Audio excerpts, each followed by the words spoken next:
Okay. How's everyone doing? Woo! The weather's better today. Yesterday was absolute torrential downpour. Who went out yesterday and got kind of drenched? Yeah, yeah. I heard there was what was it, like a run happening in Manhattan, and everyone's running in the streets for like a few hours. What was it?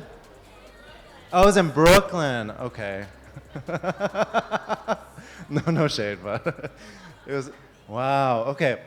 Well, we're really excited to host Space with you today. We have a series of really amazing speakers, talks for our discussion today on the intersection of creativity, mindfulness, a bit of spirituality, and our Asian identities. And before we get started, just want to say really quick thanks to Susanna, Shandy, Jason, all the amazing people. Give them a round of applause. Yeah. For putting together this amazing weekend. I think they poured a lot of heart, blood, sweat, and tears, a lot of tears into it since January. And so we've been getting together with the whole team, kind of thinking about what we wanted to do. And I think this is really a beautiful culmination of a lot of different organizations coming together to put this programming for you all this weekend. For anyone who's standing, feel free to come in, take a seat, sit wherever you like. We have plenty of seating. Yes. And also, for anyone who is just joining, definitely say thanks to any speakers or any of the event organizers for putting on this amazing weekend. And then if you also want to collaborate with them too, following weekends, next year, later this year, definitely let them know, yeah? Awesome. So I'm going to do a quick accessibility check. If you can hear me, if you could see me, wonderful. But if you're having difficulty, definitely please feel free to let me know or anyone else know. And also if you want any of us to slow down, speed up, definitely please feel free to say something. And before we get started, doing a quick land acknowledgements. We're on the beautiful land of the Canarsie and Munsee Lenape tribes, who were also beautiful hunter and gatherers with specialties in fur trading and fishing here on this land. And we're just really blessed to share this land with all of you all and also all of our ancestors and predecessors in this space. And also, we want to give a quick shout out to Anise Health. Where is Nisha? Woo, right over there. For being a sponsor for today's programming. And we have a short video of theirs to share with you later on today. But really excited to have Anise as a partner for today. The first culturally responsive mental health platform for Asian Americans, incorporating culture, intersectionality into clinician training and evidence-based treatment, allowing 5 times more effective than one-size-fits-all treatment models for our Asian American communities. Anise offers holistic, personalized treatments, which includes online therapy, coaching, self-guided resources to individuals in an easy monthly subscription with also tailored services. So if you're looking for any workshops, support groups, Anisha, feel free to raise your hand. Definitely reach out to her if you want to get involved. Learn more at anishealth.co. And so we get into the topic for today, which is around the theme Be Colorful. And when we met with a bunch of organizers and some of our panelists today, we wanted to ask ourselves, what does this mean to us? What does it mean to us to be colorful beyond even just our skin, right? And especially given the state of the world that we are in now, with so much happening around us, legislation that isn't protecting our communities, we see rights being lost for different marginalized, historically excluded, and visibilized communities. And I think one can say that it is actually more important now than ever to really lean into our intersectional identities, our individualities, and really what makes the culmination of who we are, right? And so really this aspect of intersectional identities is we're made up of so many facets of us, right? We have identities of being Asian American, American, immigrant, different ethnicities, races within the diaspora. We might be mothers, we might be parents, we might be siblings, We might also be working in tech and not in tech and creative, and all of this culmination of all these different identities make us the beautiful portrait of just who we are. And I think, especially in this day and age, we see a lot more people not knowing what to do with the beautiful array of identities all around us. And I think the most we can do, and the least we can do, is just be present, just be who we are. And I think people have to figure out what to do with it.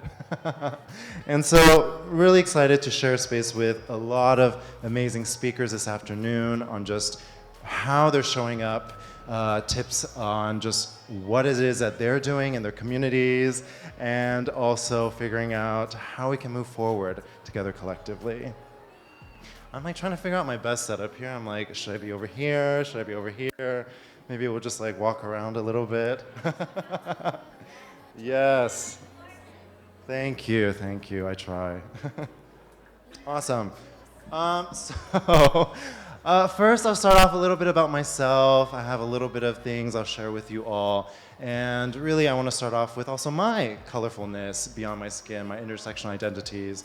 Myself, I identify with pronouns he, him. I am Taiwanese. I'm also Japanese. I'm also American, begrudgingly sometimes. I identify as queer, and I first started off my jobs as a developer, and later on turned into a designer, community organizer, and the list goes on. Founding individuals of mission-driven organizations. And really for today, I want to share with you a little bit about my journey, how I got to where I am. I'm going to switch over to the clicker. It's easier to hold, actually. There we go. Much lighter. Sometimes when I'm holding, I'm like, can I take your order? With this attire. But anyway, so I'm going to share with you a little bit about my adventure, how I got to where I am. And it really all starts with myself being this handsome little kid. And this little star-shaped pendant. I have no idea where this is now, but I have a photo to commemorate it.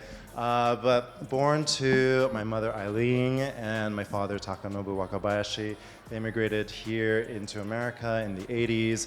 And after having met in Japan, they came over here, first generation Asian American immigrants. And growing up, it was a very interesting childhood.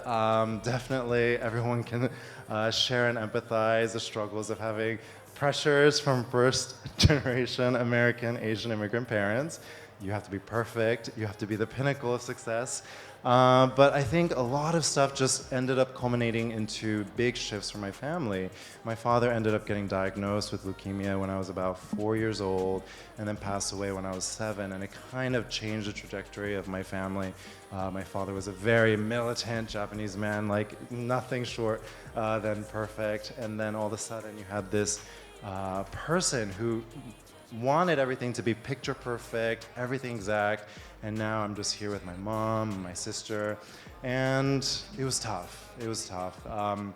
We definitely struggled financially, trying to figure out what to do, but always since I was young, I had such a huge fascination with technology and computers, and using computers in the public library. I remember there was a moment in time when I had to ask my mom for our own home computer because I was like, I have an assignment that says you have to do word processing and typing up an essay at home. I was like, I don't have a computer. And so we figured out what to do, getting the computer at home, and instantly I was just so enamored with technology, especially when I got my first pirated copy of Photoshop. Yes, oldschool.com. I was just so enamored with the ability to create my own world, everything around me, with a few clicks of my mouse, with the tap of my keyboard, and instantly I was so affixed. I was using a computer all the time. But at the time too, if people remember, you didn't have internet access all the time, right? And so one thing that always brings me PTSD is also when it came to internet access, we had to figure out how to get free internet. And we used this service called Net Zero, if anyone doesn't even remember. Yeah, it's kind of like AOL, but worse. So you had 10 hours of internet time that you can use a month, and that was it. And so I, as the amazing brother that I am, would barter with my sister on her internet time, and I would trade off like, yeah, you can be, you know, like cooking in the kitchen and like playing with like my Legos more, so that I could use your internet time. At the time, I was just like, what's the internet? And at the time, I was like, I have to figure out what to do with all this short bursts of time that I have. And so at a very young age, I learned the scarcity of certain technologies that we sometimes take for granted today, right? We're on our phones, and we can be instantly connected to the internet whenever we want to. But back in the day, there was no phone, right? There was also no internet. And then when people had internet, you had BlackBerry, you had the flip phones, right? And it's so funny now. People are like bringing them back, like, nostalgia. I'm like, no, don't go back. But at a young age, I didn't realize that I was starting to do things that would turn into the industry. And so at the time, I was creating websites and little thingy-mabobbers online. And at the time, I was doing my own versions of like wireframing. And this was like me in like middle school. And so I had no idea that this was even a career path for me, right? And obviously, as stellar Asian individuals, we're told to be a doctor, right? Or be a lawyer and take on all these different skill sets that you're like, I guess this is the path that's laid out for me. And so ever since I was in grade school, ever since I went into high school, I still thought that this was my path. And so while I was in high school, I was like, oh yeah, high school student. Computers were always around me, but I didn't realize this was a career path for me. So just like any good Asian son, good, quote unquote, I went to college to study to be a doctor. Woo! Woo! Yes, doctor, but not a doctor anymore. And so at the time, I took on being a biology major, studying for the MCATs, doing everything that I thought I was supposed to do. And I didn't realize that I can have this different type of career, this different type of dream. And it's just so funny.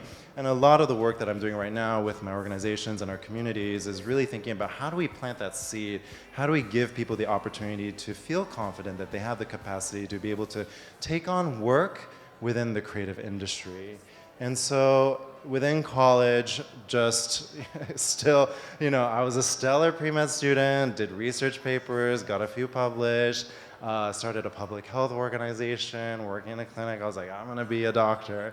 But interestingly enough, at the time I had an advisor who maybe thought something differently from me. She's like, you gotta take this gap year. It's really trendy now. All the med students are doing it. If you do it, it's gonna be great for your application. And so in the gap year, I just started taking on some freelance projects. And at the time, I was also designing websites for student organizations. I was designing websites even for the university itself. But the irony at the time was just like nobody really said, this is something that you should do, except for that one advisor who was literally supposed to get me into medical school. She's like, no, just try something different. And so I did. And the beautiful part was it just culminated into working with some amazing clients, with some amazing projects, worked all across, actually the world, did a little bit of projects in Australia for a bit, in New York, here, San Diego, San Francisco. And I would say there's a lot of stuff that culminated into also a lot of just internalization of this work. And so a big part of myself at the time, like many years ago, I ended up doing a ton of work, but also started to overwork myself tremendously. And so who has the motto, work hard, play hard, and like, oh, whoa, well, hold that woo, because that was my adage for the longest time. and I worked hard, I played really hard, actually. I was like, every weekend, I was like, what are we doing? And I just hit a wall to a point. This is while I was in San Francisco. I ended up ending up in the hospital for a few months, just like really bad health issues. I had no idea what was happening. They couldn't figure it out. And actually, they started telling me, well, you should set up some hospice care. Like, this is actually really, really bad. And so at the time, I was really scared. I was about 27, 28, telling myself, I'm so young. Why is this happening to me? I worked so hard. Although I'm not a doctor, I hope this is not punishment for not becoming a doctor, right? But I was like, I worked so hard in the creative industry and advertising, working with these big clients, doing everything that I thought I was supposed to. Why am I at this point? And I just remember at one point, I was just in bed and I was saying, well, if things can change, I promise I'm going to change something about my life and what I do. And so at the time, as a part of actually hospice care, they said, pick up meditation. It'll help you deal with all of this stress and kind of ease into this. And so I actually got more into meditation as a way of almost thinking about what does the end of my life look like, ironically. And so actually it was funny, once I started meditating, then things just started to settle into place. When I started to become okay with my own mortality, something just clicked and something just settled, and my health started shifting after 3 months. At the time, they couldn't figure out what was wrong still. They still couldn't figure out to this day. And just to even put it in context, you take those blood tests, right? And it's usually like 1 to 10 for something, right? And they're like, if it's a 7, it's really bad, right? And then my levels for some of them were like 65, 80. They're like, you should be dead. And I should have been. And so I think there's just something about that process that allowed me to finally learn maybe the lesson that I hadn't been learning at the time, which was figuring out what is this balance of work with also myself, my rest, the longevity of my life. Yeah.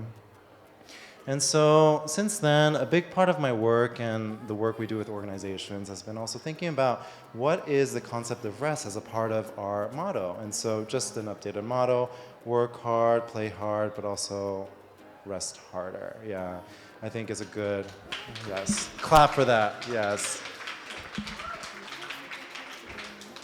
Yeah, and especially with this day and age, with just so much happening around us, the commercialization of all facets of our lives and so much capitalization across every gamut, right? I think we sometimes forget the importance of rest, and an Instagram account that I love, right, is the Nap Ministry. Who follows that? Yes. And they, I think, do an amazing job centering rest as a part of our own liberation and activism. And sometimes we don't realize the importance of just having to rest as a part of our work, right? And Kim, we always talk about it, which is really important. And Kim's a huge proponent for me, which I also appreciate too. And I think we sometimes forget that our creative work isn't just what we deliver tomorrow or the week after, but it's really the course of our lives, right? After 20, 30, 40 years, where are we? And if we can't stay around with the people we love, with the people we want to do work with, why does the next deliverable for this tomorrow or the week after matter, right? Think about the bigger picture. And so as we go through it, this work, we should know the importance of rest, which we just mentioned. Rest is extremely vital as a part of our creative processes. And what I leaned into more was I was like, okay, I need to rest. Let me just do something really crazy. And so I just left everything behind. I was like, this is working well for me, this rest thing, this meditation thing. Let me figure it out. So I ended up leaving everything in San Francisco behind, and I ended up traveling the world, studying meditation for the good part of a year right before the pandemic at monasteries all over in India, in Japan, in France, in Thailand. Some were really, really amazing. Some were fun. Some were really, really difficult. Not amazing. I have some pictures of my own little Eat, Pray, Love. You might think, it's like glamorous, it's amazing, you get to travel, you're like, but some of the some of the accommodations were not the best. And so this was like one of my sleeping quarters in Thailand. It's like so hot. The windows weren't even windows, it's just like mesh grating. And this was my pillow right here, this little wooden block. And these, you get to shower in these little pits of water with everyone else. And so, beautiful Eat, Pray, Love. I was like, I'm gonna have my Julia Roberts moment. Uh, and after like a few times, you're just showering like, yeah, there's something deeper to this, I know. Uh, and I think coming out of it, there was a huge level of insight that came to me, which was just this aspect of changing our lifestyle that is really important to our health. But also for myself at the time, I was like, oh my God, so all I have to do at these monasteries is just eat, meditate, sleep, sweep the floor a few times a day, and that's it. I don't have to work anymore. This is amazing. And so actually at one point I was like, I might actually do this. But it was just in one meditation. I was sitting and I was like, let me sit. All these things came to me. I was like, I have all these projects that I really wanted to do, right? Who here has that project that's just been sitting on your back burner that you're like, raise your hand, right? Like, I'm sure it's all of us, especially as creatives, right? We have those projects that we always want to do that we're always just sitting by, and we haven't really put the nail to the, I don't know where this analogy is going, but the hammer, yes, the hammer. And so coming out of it, I think for myself, I was like, I want to figure out what really allowed me to kind of exist in this world differently with some of these work, right? And so coming out of it, I ended up creating some really amazing projects, but before, I would say, just having this moment of pause and this reflection allowed me to just sit with it for a second. Coming out of it, I did a bunch of writing, some creative spaces, thank you, some work talking about activism for our communities, especially during COVID, talking about how we can show up for our queer Asian communities. I started a podcast where I've interviewed some amazing queer Asian folks. Yeah, wow, yes. And ended up creating an agency where I started working together with clients that I love and some creatives that I love. And coming out of it, ended up also creating a nonprofit where, going back to even my story, this need to empower others to believe that they can succeed and thrive within the creative industry, ended up creating a nonprofit that we work with primarily queer BIPOC folks in how to empower them so that they can believe to be in the creative industry, succeed and thrive. And so we give them education, mentorship, networking opportunities.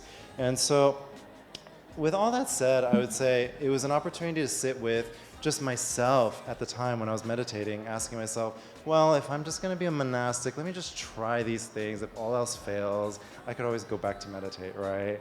And so right now, it's just this amazing journey of creating all these projects. And what I want to end with, before we get into the rest of the speakers, is just a little bit of the work that we're doing at QT BIPOC Design and just how we're starting to think about the creative industry. You can definitely learn more about us, but really our ethos is thinking about how we're starting to plant these seeds, right? Not just thinking about the work that we do, but really giving people, communities, this capability to think differently about themselves, their ability to do the work, and also to think about how they might be able to be a creative themselves and to break into the industry.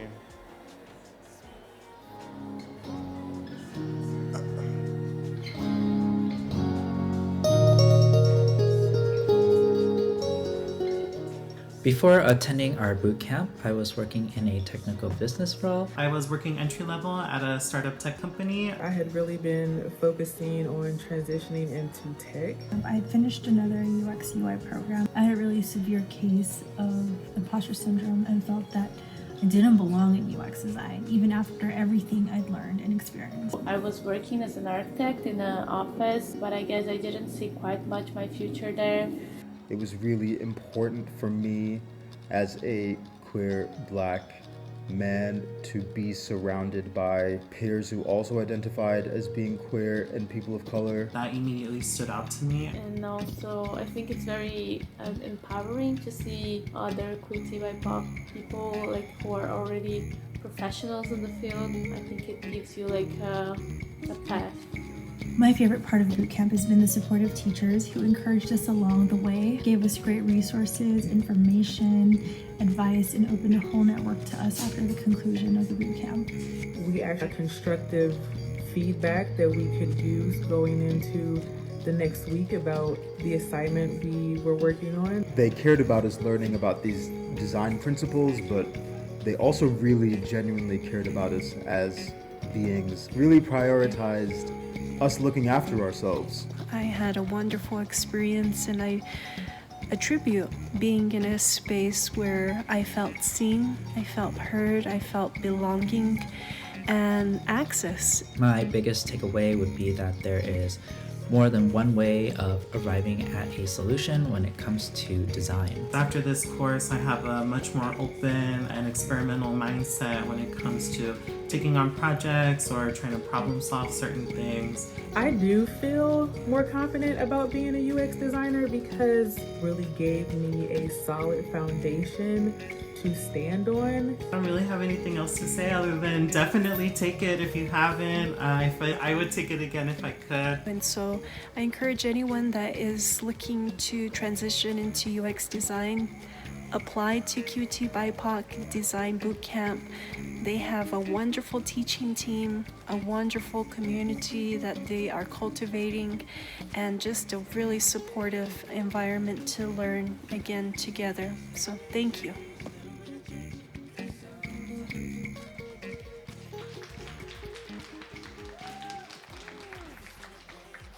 Amazing. Hello? Can you hear me? Okay, awesome.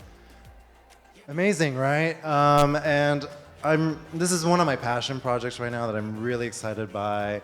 And what we're doing is basically thinking about how we're bringing the intersectionality of queer, BIPOC identities into the space of user experience, digital design.